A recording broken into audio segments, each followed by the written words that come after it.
Now let's have a look. AR and MR for monopoly. The monopolist faces a downward sloping demand curve for its product.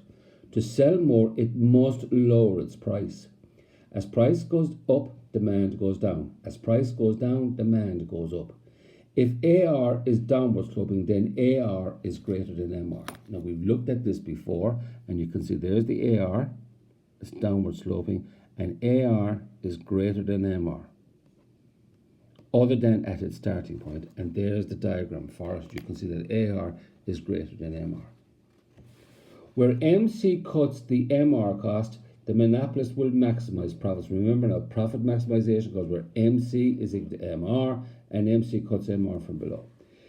The AR will tell us the price the monopolist will receive at the profit maximizing quantity. Now, here's the first serious question. Here is, explain with the aid of a clearly labelled diagram the long run equilibrium of a firm in monopoly. Now, the long run of monopoly is the same as the short run, so there's the same diagrams. So there's the diagram. Again, you must learn that off by heart. Now, AR is downward sloping because in order to sell more, the firm must reduce its price.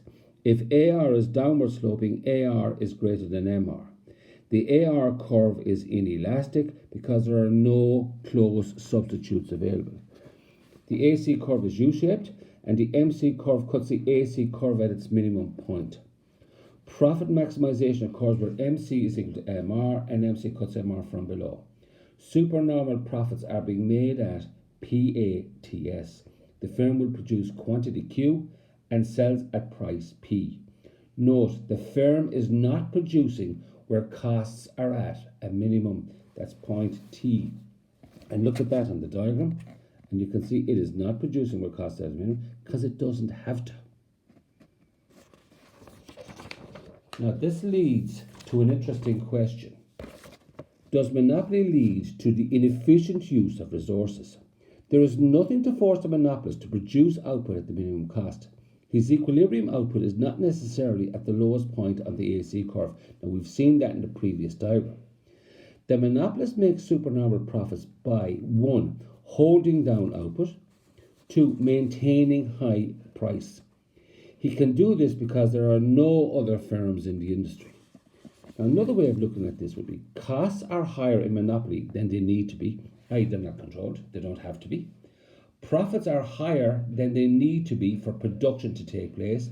For production to take place, normal profits will be sufficient, but the firm in monopoly is making supernormal profits. And because of supernormal profits and higher costs, consumers have to pay more than they should have to pay.